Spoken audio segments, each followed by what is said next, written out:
¿qué tal? ¿Cómo están? Bienvenidos a Viviendo conmigo, a Historias que Inspiran.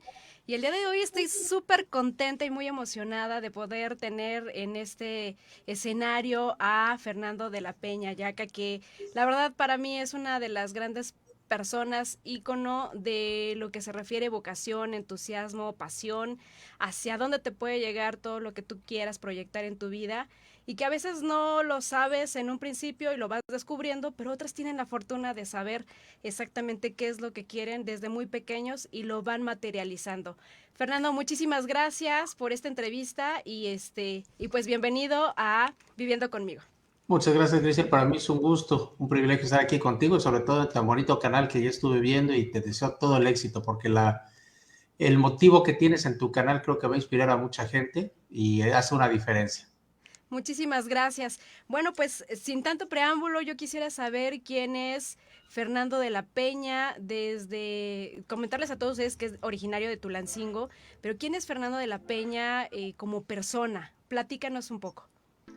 Bueno, como bien lo dices, crecí en la ciudad de Tulancingo, Hidalgo, hijo de empresarios, de Fernando La Peña del Villar, mi abuelo también, Fernando La Peña Ortega, y de ahí, bueno, muchos de La Peña, por el lado materno de los Yaca, de Pachuca, originalmente también de Querétaro, que han sido médicos, abogados y demás. Yo crecí en Tulancingo, Hidalgo, la ciudad de los satélites. Siempre que me dicen de dónde eres, les digo de Tulancingo, y con esas antenas que teníamos para proyectar los primeros Juegos Olímpicos, le digo, pues siempre la gente de Tulancingo estamos impuestos a mirar hacia arriba, a mirar a las estrellas. Y bueno, originario de la ciudad de los satélites, del guajolote y la buena barbacoa. Eh, ¿No los extrañas? Sí, sí, pero fíjate que hay mucha comunidad delguense aquí Bueno, voy seguido a México, apenas fui hace como un mes. eh, pero aparte hay mucha comunidad delguense, hacen hasta barbacoa de hoyo acá, de gente de Tulancingo que se ha venido, guajolotes, no tienes idea de todas las cosas que hacen también por acá. Pero digo, el sabor también es un poquito diferente y ya cuando voy allá a Tulancingo, pues me doy mi destrampada. Pues platícanos un poquito acerca de tu trayectoria ya como profesionista. Primero, ¿cómo surgió esta idea de crear tu propia empresa, que es AEXA? Pero has pasado por diversas etapas. Platícanos acerca de qué te inspiró, por ejemplo. Bueno, desde chiquito siempre me gustó la tecnología, mi papá también. Mi papá tenía entre las empresas una textilera, pero aún así yo recuerdo que teníamos en los 80s, como en el 82, computadoras touchscreen, que era una pantalla verde, pero ya era mucha tecnología y le gustaba mucho la tecnología. Él tuvo los primeros radioteléfonos, que era una cajísima que había que andar cargando. Y él siempre le gustó la tecnología y a mí también, y entre las cosas que me daba, pues me daba electrónicos. Yo tuve mi primer computadora en el 82, que era una Commodore 64. Andaba siempre desarmando los cassettes del Atari, en ese entonces unas tarjetas electrónicas, y siempre me motivó el espacio. Eso, digo, siempre lo tuve, un poco quizá heredado de mi papá. Mi abuelito también, su perfil era más mecánico, que ahorita sería como más un ingeniero mecánico, que no existía en la época. Y a mí me fascina andarle metiendo las manos a las máquinas, arreglar, desarreglar. O sea, siempre he tenido yo ese perfil de ingeniero. Cuando acabo la preparatoria, en la preparatoria del Valle de Tulancingo, bueno, salí del Pedro de Gante, hasta la secundaria, luego al Valle del Tulancingo. Dije, bueno, ¿qué hay? Yo siempre quería estar en NASA, me gustaba el espacio. Dije, ¿qué hay que sea típico a?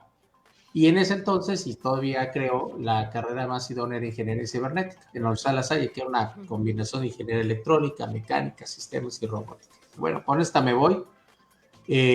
Acabé la carrera, era una carrera de 10 semestres, era muy larga, y fui la última generación de 10 porque la que sigue la hicieron de 9. Y le digo, bueno, me hubiera ahorrado un semestre. Pero bueno, Ajá. la, hice una tesis para un motor de una nave espacial, que era antimateria, que en ese entonces era muy nuevo, acababa de salir, porque ahorita los cohetes que tenemos son muy ineficientes. O sea, literalmente quemamos hidrógeno, oxígeno, pero si queremos ir tan solo al planeta Marte, no lo podemos hacer en línea recta. O sea, tenemos que ir alrededor casi del Sol para agarrar velocidad de ello. Entonces lo propuse, lo patenté. En 2001 iba yo a entrar a Virginia, a Langley, Virginia, uno de los centros de NASA. Se vino lo del 9/11, los ataques de las Torres Gemelas. Cambia la tirada, me quedo en Houston, en el Centro Espacial de Johnson, empiezo a aprender como contratista hasta el momento que en el año 2012 decido crear mi empresa. No obstante eso, antes ya había yo tenido empresas, inclusive en Hidalgo, entre las empresas que teníamos hicimos los primeros semáforos a nivel Latinoamérica, creo que a nivel América, que nos dan varios premios, semáforos solares e híbridos con energía de viento. Y te digo los primeros porque me acuerdo que cuando nos dieron un contrato, estamos bien contentos porque, oye, podemos hacer semáforos de LED, empezamos a producirlos, va a ser hecho aquí. Y me dan mi primer contrato en una ciudad, en un pueblo que se llama Chilhuautla, que está muy bonito. Y el pueblo, para darte la idea, lo atraviesa una carretera nueva, pero no había alumbrado público. Entonces la gente que se atravesaba, pues en las noches pasaba un trailer y los mataba. Y ya voy bien contento con mi primer contrato allá, en Chicote Hidalgo. De hecho, todo está, si lo buscas, Fersamex, semáforos, lo vas a ver. Y le oye, pues ¿de dónde me conecto? Me dice, sí, para 60 kilómetros por allá hay una línea de luz y 80 para allá. Dije, no, pues, ¿cómo? Y con un socio que era Eric Saucedo, que es, bueno, aparte de mi mejor amigo, decidimos poner una solución de, bueno, pues podemos colgarnos con el sol y podemos hacer los semáforos. Funcionó muy padre, nos ganamos un premio de CONACYT.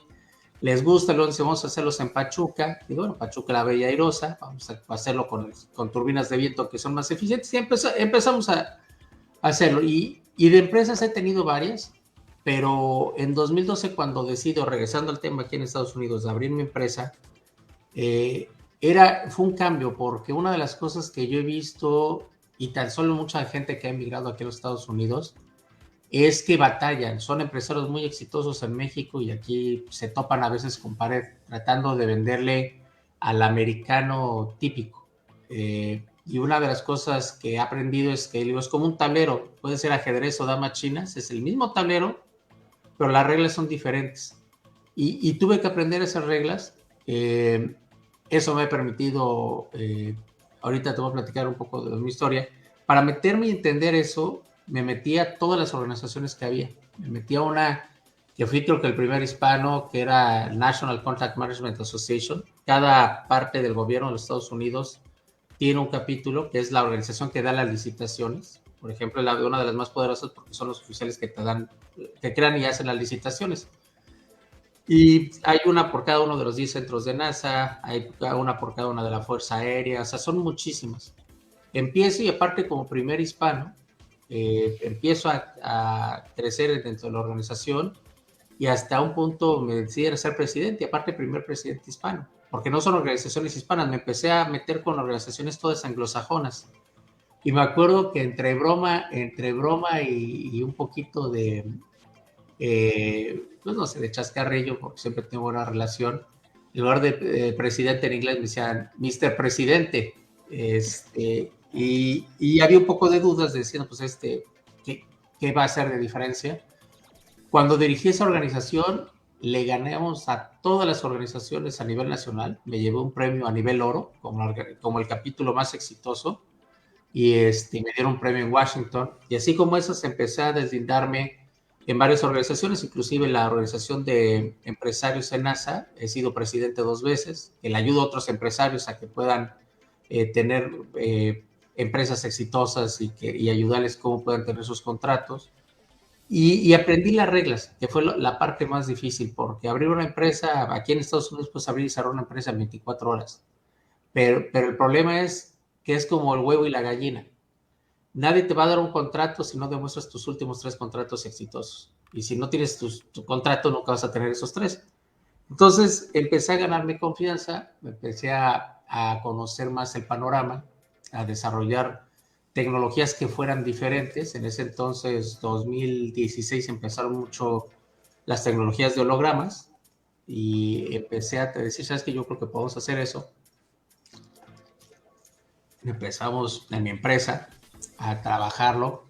Ganamos el primer contrato en Alabama, que todavía tenemos, en Huntsville. NASA tiene 10 centros. Cada centro tiene una cultura diferente. Ese está dentro de una base militar que se llama Redstone Arsenal, o el Arsenal de la Piedra Roja. Y a mí me da mucho gusto esa ciudad porque me recuerda mucho a Tulancingo. Tulancingo está lleno de tesontle porque hay un volcán ahí, por la piedra volcánica de Tulancingo. Y esa ciudad, todo está lleno de piedra roja, y de hecho se llama el Arsenal de la Piedra Roja. Entonces, cuando empezamos a poner la primera licitación y nos fue bien, el primer concurso, dije, nos va a ir bien, digo, esta ciudad me recuerda a Tulancingo. Y la verdad es que nos fue bien, ganamos ese proyecto, y fue creciendo, y la idea fue crear un equipo interdisciplinario, un equipo multigeneracional, que es lo que me ha permitido crecer. En mi empresa tengo gente de 80 y tantos años, como tengo baby boomers, tengo millennials y ya tengo hasta zoomers, que son la siguiente generación. Y al principio es un poquito diferente porque tenemos operaciones en Tennessee, en Alabama, en Colorado, en Florida. O sea, tenemos operaciones en varios estados de la Unión Americana.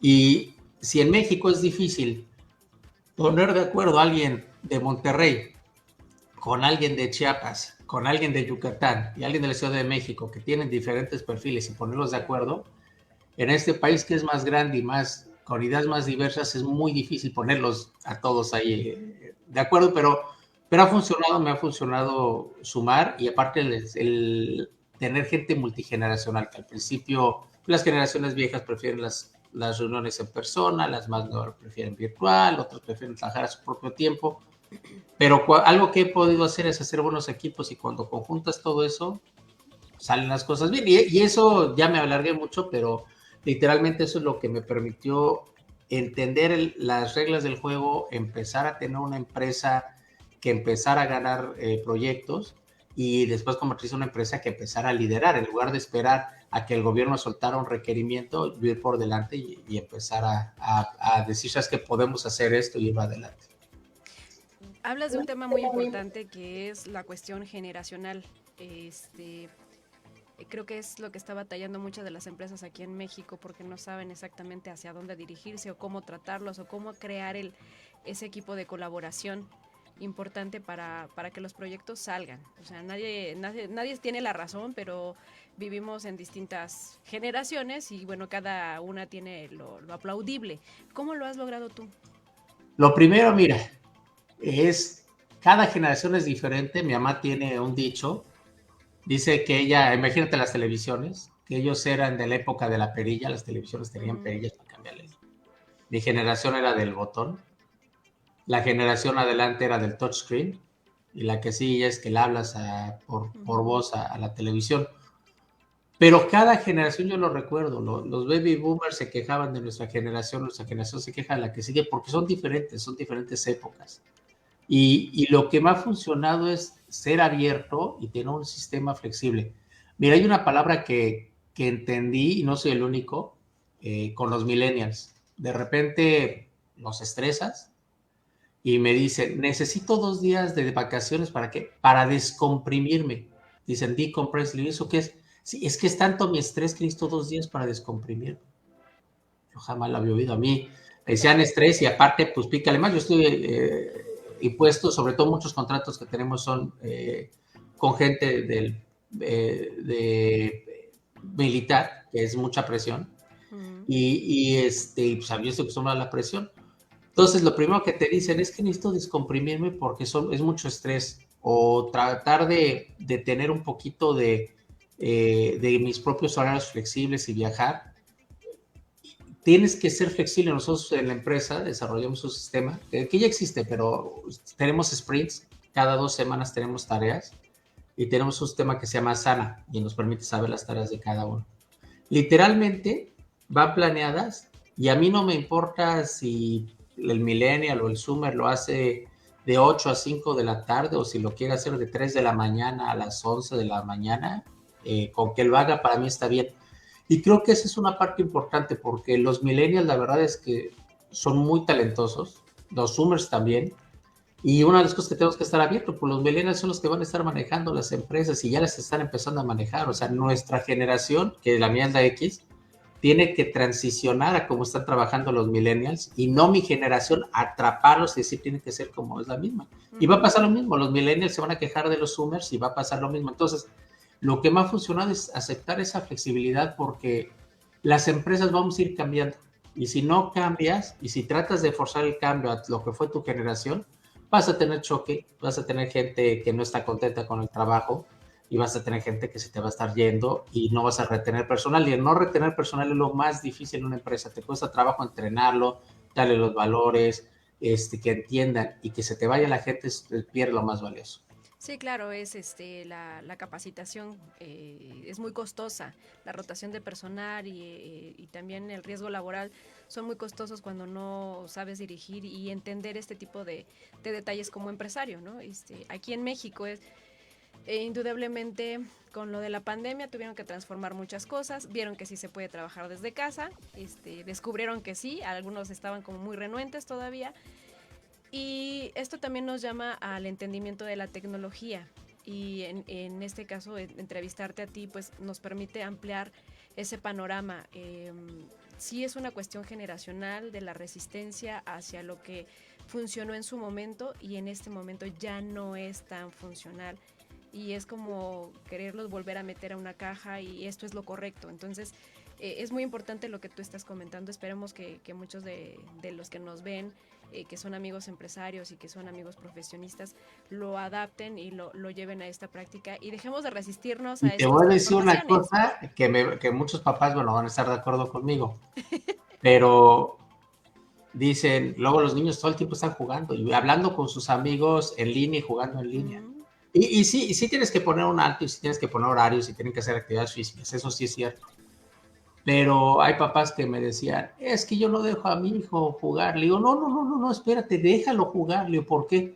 Le digo, porque lo que está sucediendo ahorita y como están jugando con otros amigos y comunicándose, así es como van a trabajar. Ese mismo esquema es como en 3 o 5 años ellos van a trabajar en línea, teniendo a la gente así como están los juegos en Fortnite o cualquier otro juego.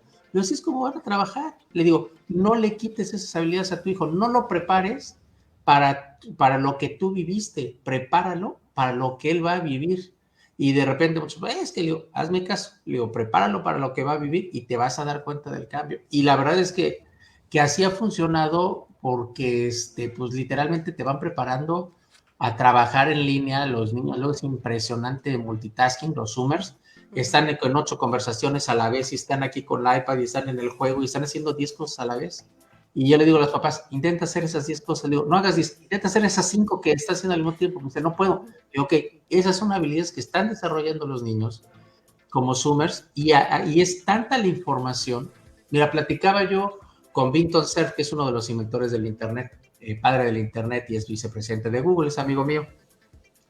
Le digo, ¿cuánta información manejamos? Y me dice, si nos vamos de la época de las cavernas, del cavernícola, todo hasta el 2008, me dice, todas las culturas, los romanos, los persas, todas las culturas que tú quieres, los franceses, la revolución, todo el compendio de información, tenemos 2 exabytes de información.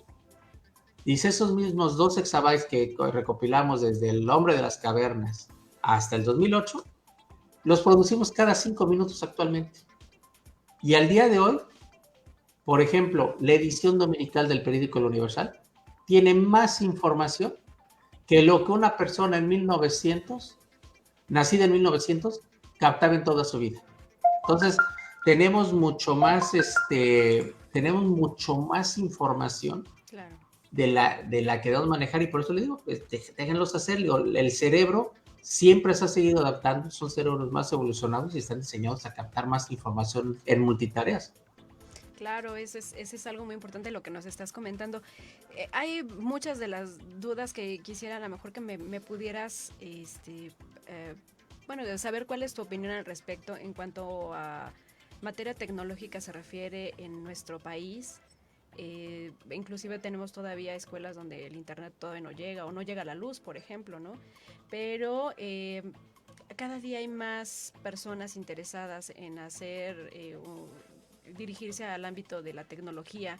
Tenemos más universidades que van dirigidas a ello y sin embargo he conocido a personas que tienen que emigrar al extranjero porque aquí todavía no son escuchados o la otra tienen conocimientos y los quieren aplicar y le dicen al gobierno del que sea, no estamos hablando de alguien en particular, tengo este proyecto y no son escuchados. ¿Cuál es tu opinión al respecto con este tema en específico y con esa fuga de cerebros? Ese es el problema, mira. Eh, Desafortunadamente en México, mira aquí, bueno, te lo voy a decir, aquí en Estados Unidos es lo que funciona muy bien en la triple hélice. Tiene la industria, la academia y el gobierno. Y como funciona, y yo te lo puedo decir mi experiencia de Fernando de la Peña, eh, yo como industria tengo una nueva tecnología, me hago alianzas, tengo muchas alianzas con universidades, es donde están los académicos, donde están los cerebros. Aparte, como empresa me es más fácil tener alguien que me esté produciendo investigación, que ya tienen el perfil en lugar de tener que formarlos yo, y le proponemos al gobierno. El gobierno tiene, por ejemplo, muchos mecanismos que se llaman tópico abierto y tú le propones al gobierno, pero algo que ya estás desarrollando y dando el resultado.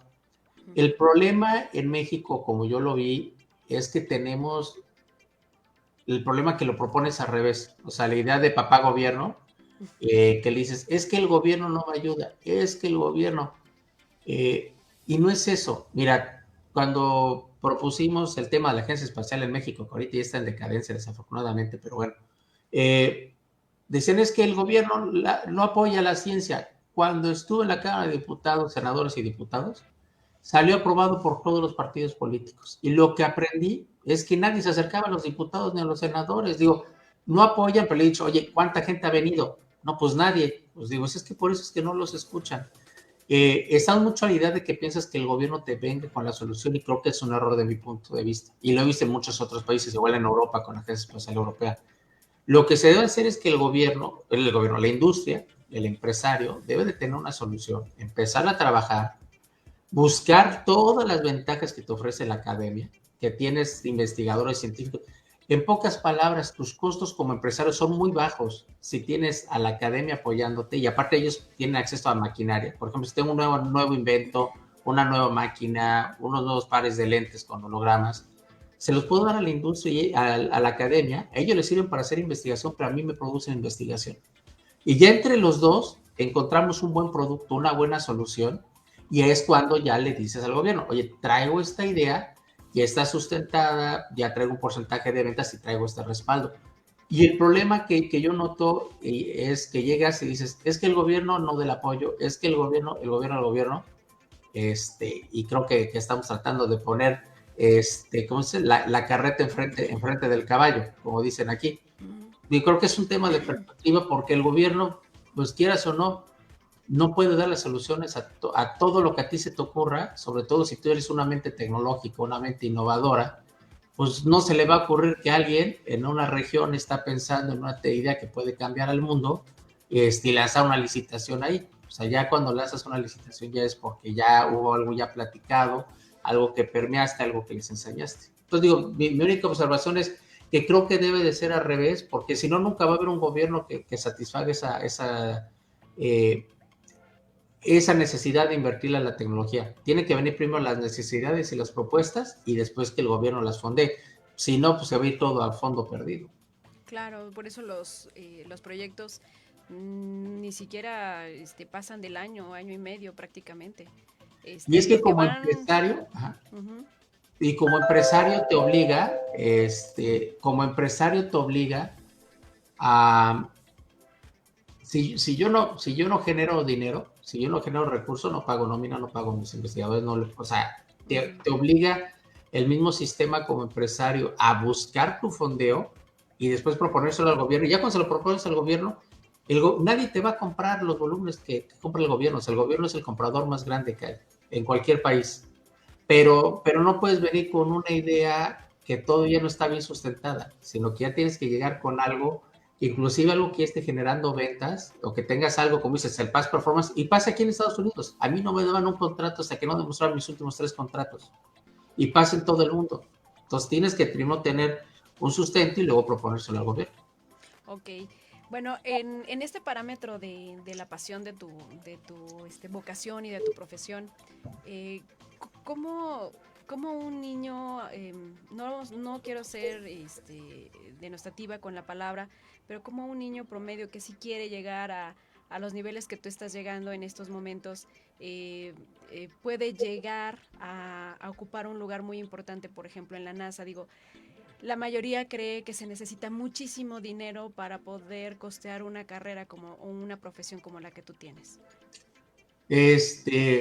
Bueno, primero, yo creo que yo estaba por debajo del promedio. Digo, siempre he sido mi familia siempre ha sido empresarios, siempre he venido de una familia económicamente acomodada, pero pues no es lo mismo estar económicamente acomodado de Tulancingo Hidalgo sin denostar a mi ciudad que quiero tanto, contra ya niveles de Houston, Texas, o niveles de Estados Unidos que aquí ya la palabra de la gente que tiene dinero ya habla de billones de dólares, con B de bueno.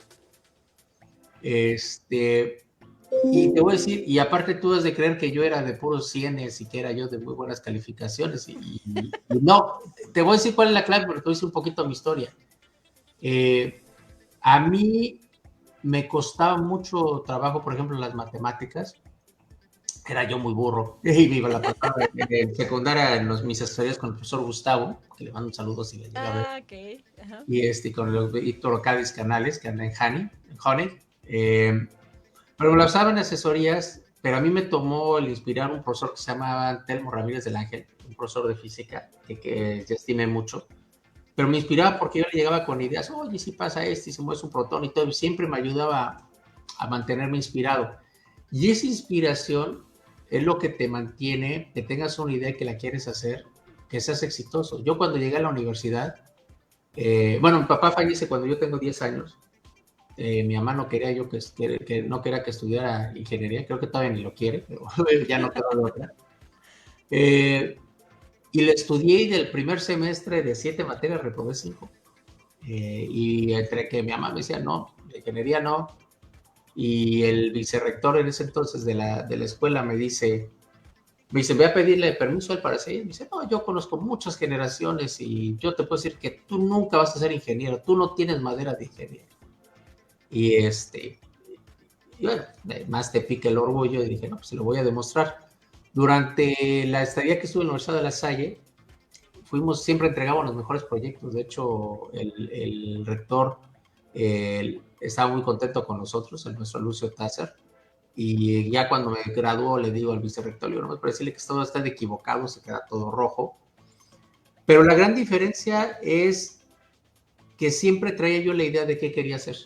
Y de ahí me seguí preparando. Yo todavía tengo maestrías, doctorados, le echas un ojo a mi parte académica, pero lejos de la parte académica es cómo te ves. Por ejemplo, yo cuando llegué aquí a Estados Unidos, pues dije, yo no me quiero ver como el mejor de mi grupo, de los hispanos, yo quiero ser el mejor de todos los grupos y sobresalir.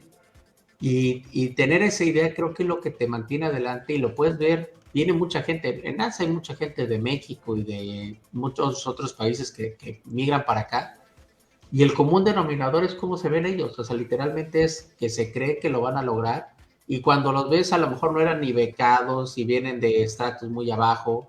Hay una persona que fue estudiante nuestro, un programa que tenemos STEM, se llama el Programa Internacional del Aire y el Espacio.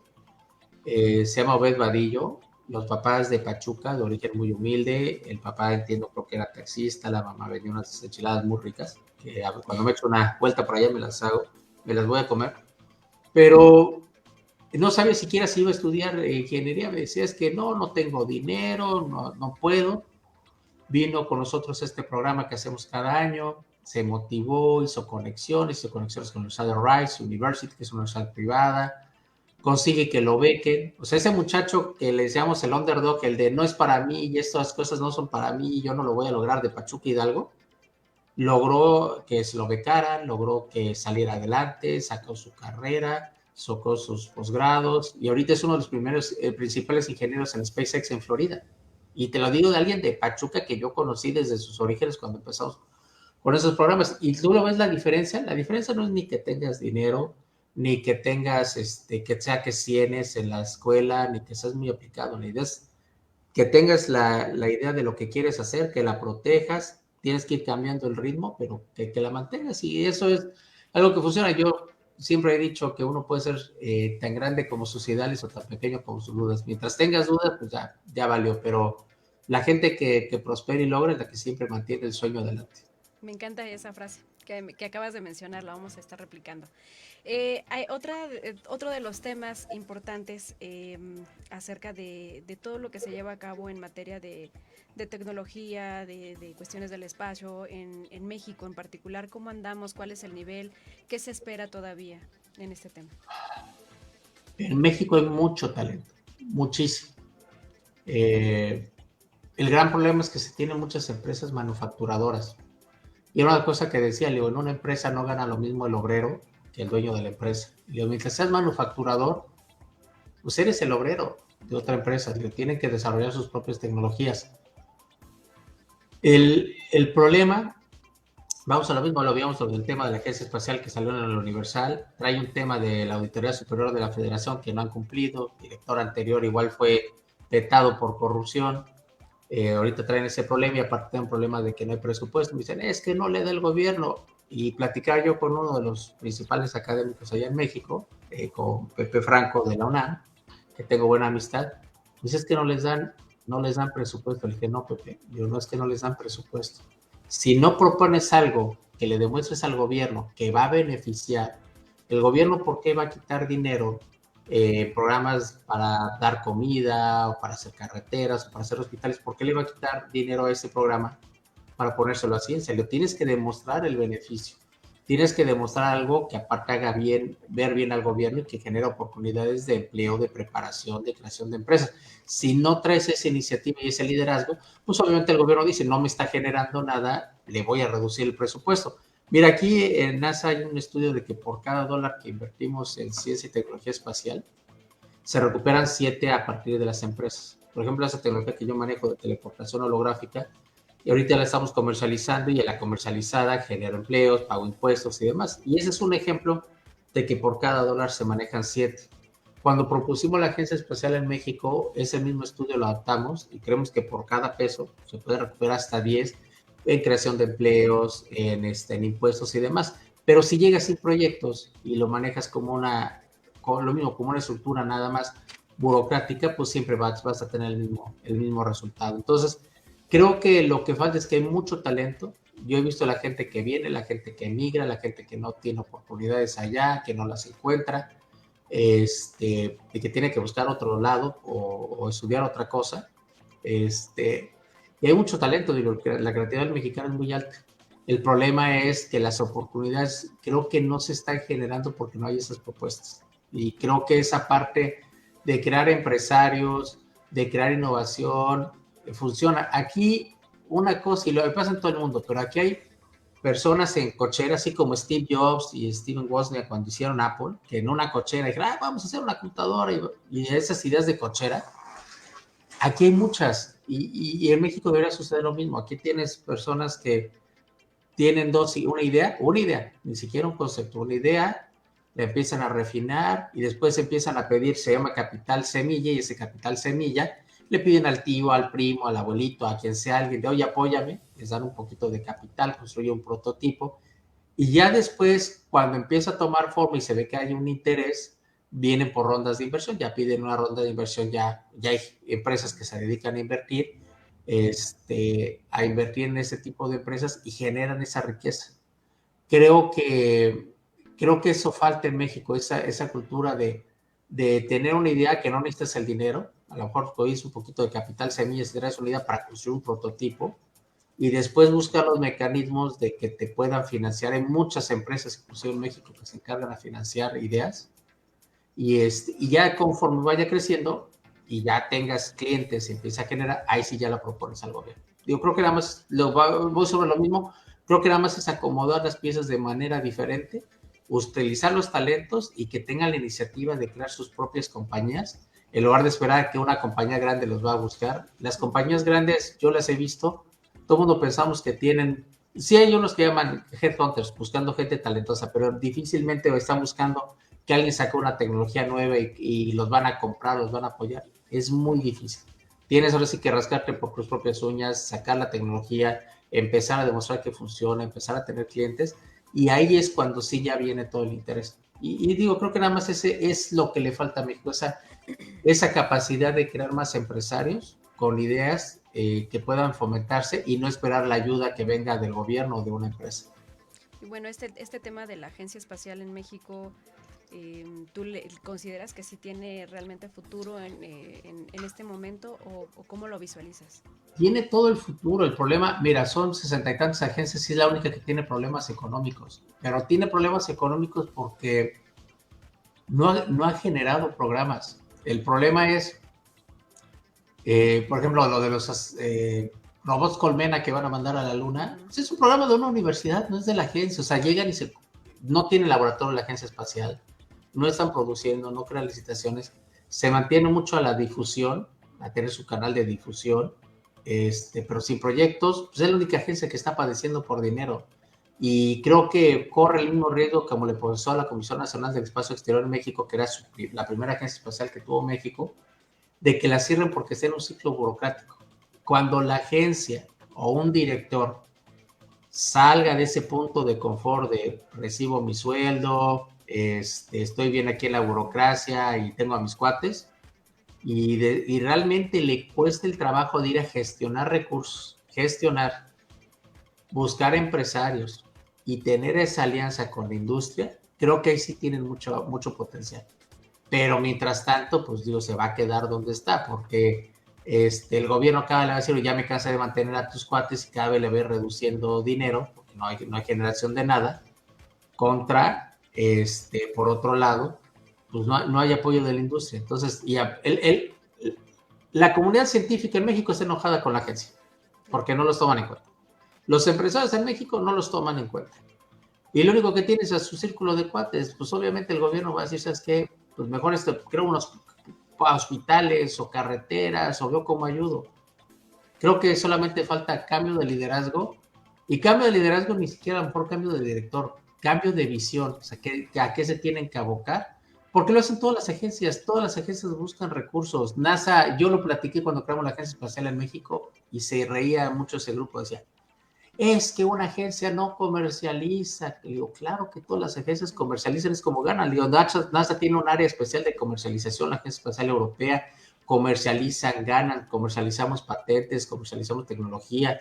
Ahorita gran parte de la estación espacial en 2030 se le va a pasar a una empresa que se llama Axiom. También tenemos esos vuelos espaciales con Axiom. Todo se comercializa, Leo, porque tiene que generar, Leo, tienen que salir de la idea de que una entidad de gobierno no genere dinero. Esta entidad, Leo, es más, hasta en una ocasión lo platicamos, con todos los apoyos internacionales que hay, es fácil generar recursos y es fácil que te genere mucho más que hasta Pemex en proporción, no en dinero, Leo, porque le pones muy poquito y generas mucho, pero si estás acostumbrado a no generar y no buscar recursos, pues te quedas ahí. Ok, yo en este momento yo te menciono esta parte que he visto constantemente que está muy peleado. Hay mucho talento, que es mucha inteligencia, muchos profesionistas y demás, pero no saben el poder de la negociación y las ventas, por ejemplo. Y eso contraviene mucho a veces en la creación de programas y proyectos con una buena voluntad. Es decir, como tengo la buena voluntad de que se haga esto, pues yo espero que jale por sí solo. Y cuando hablas de esta cuestión de finanzas que debería de saber la gente, los profesionistas en específico, para capitalizar el talento. Ese es uno de los mayores retos y desafíos que he visto en la mayoría de los profesionistas en México. ¿Tú qué puedes opinar al respecto? Digo, a veces hasta les da miedo vender su hora, por decir, ¿no? No, pues a lo mejor lo que yo hago es muy sencillo y no le pongo ese signo de pesos. Y por eso no pueden negociar ya cuando se quieren dedicar a una empresa en específico. Ese es de los problemas que tenemos ancestrales como cultura y yo también lo padecí. Ya había veces que dije, ay, no, pues no cobro la hora. Ahorita cualquier cosa que hacemos en la empresa o que yo hago, cobro. Pues porque mi tiempo vale, el tiempo de todos vale. Y porque también si no cobro y a alguien más le cobro, así a porque sí le cobro, así no. Entonces es importante. Yo, entre las cosas que he tenido, tuve una maestría en negocios, que no es mi perfil, soy más ingeniero, pero tenía que aprender esa parte. Creo que es importante entender los negocios. He tomado cursos de negociación, que también no era uno de mis partes fuertes. Uno lo tomé con un ex agente del FBI que se llama Chris Voss. Hay un libro que si lo compran está muy bueno y se lo leen yo creo que en 2 días. Se llama Nunca dividas, se llama Never Split the Difference, y creo que en español, porque lo hay en español, Nunca dividas la diferencia o algo así, por Chris Voss. Creo que te debes de preparar, tienes que poner todo lo que cuesta, y aquí, por ejemplo, el gobierno, aquí no hay empresa mediana, aquí el gobierno lo ve como empresa pequeña, abajo de 400 millones de dólares al año eres empresa pequeña, y si haces más de 400 millones, ya eres otra empresa que no es pequeña, ¿no? Ni siquiera se considera grande. Pero el gobierno trata de empujarte a que seas empresa grande, y una de las cosas que enseña es a que ganes, o que tengas una utilidad del 60% quizá, cuando en México te cuesta trabajo hasta ganarle al precio, decir, es que es por precio. Y es uno de los problemas, tienes que competir por calidad. Y en México la gente lo que tiene que hacer es, número uno, compites por calidad, ponle precio a todo lo que hagas. Y yo he recibido, también tenemos todavía muchas invitaciones que nos hacen de México y de otras partes, de, oye, es que tengo un proyecto, necesitamos asesoría. Yo desde el primer minuto les cobro y me dicen, oye, es que necesito una muestra, te la cobro. Es que los demás proveedores me la van a dar sin costo. ¿Está bien? Digo, si no la quieres, yo no. Digo, ellos también, y tú puedes conseguir gente que no esté dispuesta a cobrarte la muestra. Y le digo, yo tengo clientes que están dispuestos a pagar lo que cobro. Entonces, pues si tú no quieres mi servicio, no te lo doy. Y creo que esa parte hay que ser duro, y es una de las cosas que hay que aprender. Y viene mucho de los complejos que tenemos ancestrales. El mexicano no te sabe decir que no. O sea, y es ancestral. Oye, te invito a un café. Luego nos hablamos. El anglosajón es muy frío, y es una de las cosas que me gusta. Oye, te invito a un café. No, no tengo ganas. No te sientes ofendido. Y el mexicano no te sabe decir que no. O sea, es uno de los complejos que tenemos. Y creo que es eso. Si tu tiempo vale y le estás invirtiendo, nunca des nada de a gratis. Y la gran mayoría de veces que das algo de a gratis, no es que no te van a buscar por el contrato, van a acabarle dando el contrato a aquella persona que les cobró al principio. O sea, la gran mayoría de ellos necesitan por lo menos 3 compañías para decir, comparé 3 compañías, y si pidieron 2 gratis y el mero bueno les dio una cotización que les cobraba, pues si comparé estas 2 y esta, y a ti nomás te hicieron gastar tiempo. Entonces creo que sí hace falta prepararse, sí hace falta ser más duro, y hay que aprender a decir que no. O sea, si tu trabajo dice, oye, es que, ¿cómo apenas vas a empezar? Pues bueno, pues es lo que te ofrezco, y tienes que pagar. Y si no te gusta, tú siempre voy a conseguir clientes que estén dispuestos a hacer esta parte, ¿no? Tengo igual, acabo de ver un video tuyo que me fascinó muchísimo, y es acerca de tu proyecto que estabas comentando, de los hologramas en específico. Y veía yo en el video cómo estaba el cuerpo humano, cómo le iban desmenuzando parte por parte, y, y mencionabas que era impulsado por un doctor. No, ¿cómo es que esta parte de que está creando tu empresa en específico le beneficia al mundo entero? ¿Cómo es que se lleva a cabo? Y pues platícame dónde ya se está desarrollando. Bueno, primero todo empezó muy chistoso. Empecé con el tema de los hologramas, y tenemos clientes en medicina, en petróleo. 60% de la empresa es defensa, un 38% quizás es NASA, y un 2% es médico y petróleo. En los médicos tenemos un sistema que puede poner la pierna humana y le quita las venas, o le quita los músculos, o puedes preparar cómo vas a operar, y la prótesis y todo. Cuando lo proponemos, NASA tiene al fondo del mar una base en Florida, en las islas, las últimas, que se llaman las Keys, o las llaves. Y ahí entrenan a los astronautas, y tienes gente en Houston, Texas, que son los médicos. Preparamos con nuestra tecnología una emergencia médica simulada. La astronauta era Samantha Cristoforetti, que apenas estuvo en la estación espacial. Estaban al fondo del mar, y había un problema de que un miembro de la tripulación tenía como que un pulmón que se llenaba de sangre, tenía que hacer una incisión milimétrica en el pulmón para que saliera el aire o alguna cosa así. Y la gente que lo ayudó está en Houston, y lo hicimos con esa tecnología que tuvieron los hologramas. Y cuando acaba, y salió muy bien, me dice este cirujano de NASA, que también es general de la Fuerza Aérea, son muy buenas personas, pero duros, o no fríos, pero te dicen las cosas como son, y creo que es de las cosas que el mexicano nos cuesta al mexicano, siempre queremos decir, para no sonar muy echador, dices, me compré una casita, un carrito, pues ¿por qué modestos, ¿no? carritos? Para sonar modestos. Es un auto, es una casa, o sea, como que no te gusta salir ahí. Y acá te lo dicen, oye, me gustó mucho, pero se ve muy caricaturesco. Y le digo, oye, le digo, fíjate que Microsoft está haciendo algo que se llama teleportación holográfica, tienen un estudio, son 106 cámaras, te graban y 2-3 semanas te entregan el archivo y se ve, digo, no es en vivo. Y le dije a Joe Schmidt, en ese entonces, le digo, que éramos como los hermanos Wright, los que se inventaron el avión. Tú te puedes imaginar los hermanos Wright, y en la época pues ya había varios intentos de crear un aeroplano, y una de las personas más destacadas y científicos iba mandando avances de que iban a crear el aeroplano, y estos arreglaban bicicletas en un pueblito chiquitito, y ya me imagino ahí a los hermanos Wright diciendo, oye, Wilbur, ¿qué? Y si creamos un aeroplano mientras estaban partando las bicicletas, ok, un aeroplano, ¿y qué es eso? Pues imagínate una cosa que tenga alas y que podamos volar, y ahí en las bicicletas, oye, ¿cómo hacemos eso? Y empezaron con la idea sin saber cómo lo hacían, y le ganaron los hermanos Wright la carrera por crear un aeroplano a las empresas más poderosas en ese entonces, y a los talentos científicos más importantes para hacerlo.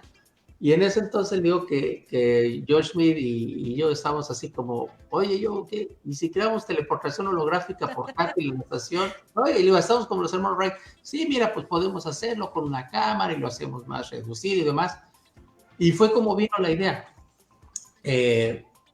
Y cuando lo logramos hacer, este proyecto era para 2025, se vino COVID y NASA dijo, todo lo que son tecnologías remotas, denle acelerador completo, si pueden hacerlo, háganlo. Lo hicimos en 2021 y fue un examen médico. Y fue muy padre, se transporta yo a la estación espacial como holograma, y pues es un examen médico, y luego me transporto ahí con él, y fue muy padre.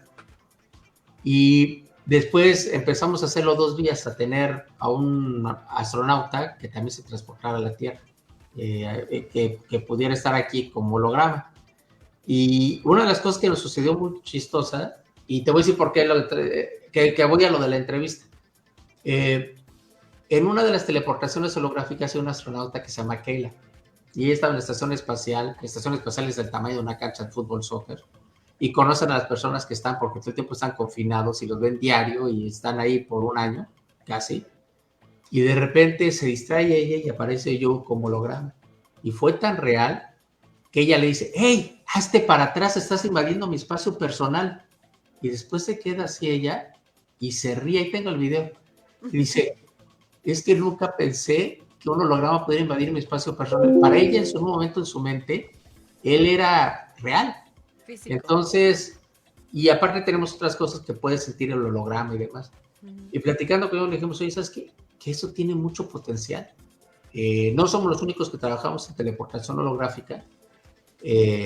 Hay otras empresas que lo hacen de diferente manera, como Microsoft, que no es en vivo, Google y otras empresas, pero la de nosotros es portátiles y lo puedo hacer con más personas. Digo, ¿y sabes qué? Tiene mucho potencial, pero si lo permeamos a que la gente lo utilice, la gente que lo necesita, vamos a tardar 10 o 20 años. Nos decidimos en la empresa crear una empresa nueva que se llama Exatec, lanzarla comercialmente, y aparte pues, lanzarla con 2 modos, o sea, para ayudar a la gente. Uno es gratuito, la puedes bajar en la aplicación, vas al App Store y buscas HoloConnect, y en cualquier parte del mundo la puedes bajar, y si te avientas un comercialito de 30 segundos es gratis, y si no, te pagas una suscripción de $9 al mes. Pero ya lo estamos viendo ahorita con cirujanos en Canadá, en El Salvador, en varias partes igual de México. Dice, es que está muy bueno, dice, porque si yo no tengo los lentes caros ni la cámara, puedo usar mi teléfono celular, mi tableta, lo que tenga. Digo, qué bueno que tuviera los lentes, pero si no los tengo, y puedo asistir a un médico remotamente. Le digo, pues sí, imagínate, puedes tener al mejor cirujano del Centro Médico de Houston asistiendo a alguien en Huejutla, ayudándoles con una operación. y sin tener que transportarse. Y fue así como decidimos la parte de la empresa como parte delegado. Le digo, pues lo más padre es tratar de hacer esta tecnología al alcance de todos y hacer una diferencia en lugar de meternos pues, todo el dinero de golpe que podría dar. Creo que lo más importante es hacer una diferencia y regresarle algo pues, a la humanidad, por algo que has hecho y que pueda ayudar. Entonces digo, de la entrevista que viste, toda la historia de cómo salió y por qué estamos haciendo eso. Al día de hoy, por ejemplo, con NAS estamos creando unas seman holocubiertas o holodecks, en que ya nada más veas a la otra persona, sino que veas su mismo entorno, porque lo que va a suceder es que más en unos años que estemos en la Luna, el próximo año, te vas a poder transportar a la Luna y vas a poder ver en tiempo real lo que sucede ahí. Pero seguimos avanzando en la tecnología por parte del gobierno, pero también seguimos tratando de que eso que estamos haciendo, comercializar y hacerla disponible a bajo costo o gratis, por medio de un comercial, a la gente que más lo necesite. Pues cuando vi ese video, la verdad, me hizo mucha referencia a Star Wars. Se me vino a la mente. Star Wars justamente que lo liga eso. Entonces, bueno, yo la verdad agradezco infinitamente tu disposición, tu espacio, por permitirnos conocerte un poco más. Creo que a veces se nos olvida todo lo que está, lo que existe y cómo emana hacia otros lugares y fortalece el pensamiento humano y también la profesión y la vocación. Y son de Tulancingo. Entonces me he encontrado con gente maravillosa que es mi vecina y que yo no sabía yo que se dedicaba a... Y entonces ya está en escenarios fuertes en la Ciudad de México, abriendo puertas y escenarios en otros. Y tienen toda la convicción de jalar la mano de quien venga y tenga la aspiración de y decirles, es que no te voy a ahorrar el golpe, pero sí te voy a decir por dónde puedes posiblemente ir para que tú logres eso que tanto anhelas. Entonces cada día se suman más profesionistas a esta acción, en donde se trata de impulsar. No, a los mexicanos se nos ha visto como los cangrejos muchas veces, y definitivamente que también estamos en una era, en una época donde lo digital nos ha ayudado a conectarnos con gente maravillosa y poder conocer, y definitivamente como tú lo has hecho en algún tiempo y en algún momento, no sé si lo continúes haciendo, pero yo me acuerdo que habías apoyado a un grupo de chicos entusiastas en robótica, por ejemplo, ¿no? Y que No, si vienen cada año, representando también a tenemos Tulancingo 120 muchachos de todas partes del mundo cada año. Exacto, entonces esa es una de las labores que tú también realizas para impulsar a otros. Digo, como sabemos, no todos van a llegar a eso. A lo mejor nos dicen, bueno, me llamó la atención, pero no es lo que yo quiero. Y hay otros que digan, sabes que esto definitivamente es lo que yo sí estoy dispuesto a compartir mi tiempo. Entonces yo agradezco infinitamente esta parte tuya. Espero que no sea la última vez que nos permitas tener entrevista, y que nos vayas compartiendo cuáles son esas cosas que tú estás realizando para decirle a muchas personas que son de generaciones pues más chicas que nosotros, que sí se puede, que está la aspiración, que también hay que estudiarle. Y como la mayoría de los entrevistados, no me va a dejar mentir aquí mi compañero que está detrás de cámaras, la mayoría me dicen, yo no era alumno de 10 en la escuela. La mayoría decía, yo tenía como una idea, y en esta idea surgió muchas cosas, y ahora ya estoy haciendo otras tantas. Hay un ejemplo que dicen que si juzgas a todos los animales y a un delfín por su capacidad de trepar árboles, pues el delfín se va a sentir idiota. El problema de las escuelas, bueno, no un problema, porque te tienen que dar una embarrada de todo, pero una de las cosas le digo, oye, si tienes a un niño que está sacando 6 en matemáticas y está sacando 10 en química, ¿qué haces? Y dice, no, pues le ayuda en matemáticas. Digo, no, le ayudas y le das todo en química, le das todo porque tienes que potencializarle. Ya con que pase matemáticas y lo déles química, dale toda la motivación para que siga alcanzando el máximo nivel en su área. Y la escuela, digo, yo creo que nadie se debe de sentir mal por la escuela porque te dan embarrada de todo y hay cosas que de plano no son tu área y no te entran. Pero te ayuda más o menos a dar una idea de qué puedes estudiar o qué hay disponible. Claro, muchísimas gracias. Dinos en dónde te podemos seguir tu trabajo, y si hay convocatorias y demás para poderlas compartir. Mira, en Twitter que ahora se llama X, pero ya le cambiaron, es @FDO, abreviación de Fernando, de Lab, FDO de Lab. Y en Instagram y en Facebook tengo mi cuenta así como Fernando La Peña Yaca, ahí estoy en redes sociales. Y la página de la empresa es aexa.com y la comercial es aexa.tech con H al final, TSH. Ok, perfecto. Muchísimas gracias, Fernando. La verdad, a gusto de compartir este tiempo-espacio contigo. Y como te digo, espero que no sea la última vez que podamos tener esta interacción. Que nos vayas compartiendo todo lo que tú estás realizando. Y gracias por ser la fuente de inspiración de muchas personas, aunque tú no lo quieras creer. Cuando se habla de Fernando de la Peña, llega a la mente esa persona que ha logrado grandes cosas en la vida y que se siente satisfecho con quien es. Esa es ser una fuente de inspiración. A veces y regresar algo a la humanidad, que eso tienes que hacer siempre. Exacto. Bueno, pues muchísimas gracias. Muchas gracias, un saludote y gracias por la entrevista. Gracias a ti. Muchas felicidades por ese canal, vas muy bien. Muchísimas gracias a todos ustedes que están en Viviendo Conmigo. Estaremos compartiendo obviamente en diferentes plataformas esta entrevista y por si te lo perdiste, no te olvides de consultar nuestras redes sociales para que nosotros te demos ese refresh. Gracias infinitas. Adiós.